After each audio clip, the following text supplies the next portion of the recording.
I had no idea that for 40 years of my life, I had been eating something that was not good for me. What's crazy about it is that I actually did a diet test and it came back as fairly average. And when Debbie tested me properly, I was off the charts. I just can't have it. I've got a really ADHD brain. The problem with that is that whilst it can be a superpower, it also, you work relentlessly and you don't look after yourself as much, and it's work, and you really struggle to switch off. I was waking up every single morning consistently feeling like shit.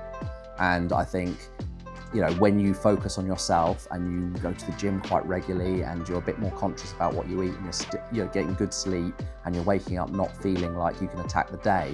I remember speaking to her as the catalyst, and then I remember talking to someone about how they'd bounced out of bed and they were going to the gym in the morning and they were attacking the day, and I was thinking to myself, I'd love to do that, that just feels so far away from me. DNA test came back and it was quite challenging for me actually, because it effectively told me that I can't have gluten anymore.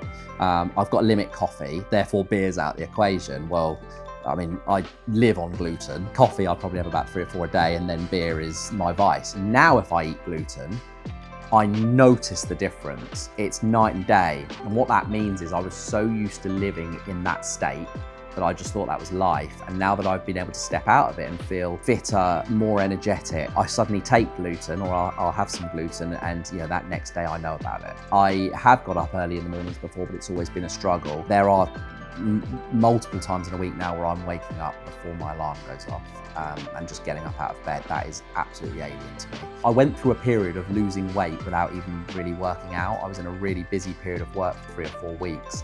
I probably hit the gym 3 or 4 times at best during that month, and I lost more weight than if previously going every day. It just goes to show that putting the right things in your body will actually have just as much of an impact as actually going to a gym. What people noticed about me, as I said, is my energy. I was just happier.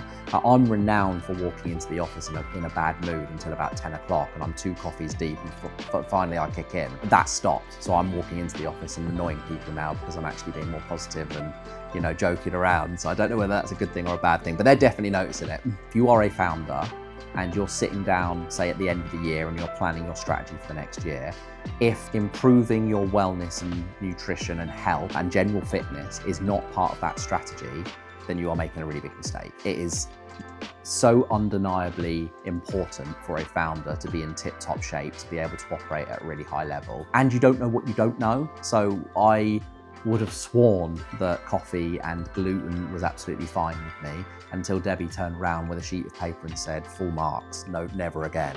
And so I think trusting the experts, you don't know it all. So outsource some of that thinking to someone who does and concentrate on yourself, and you will fly in business.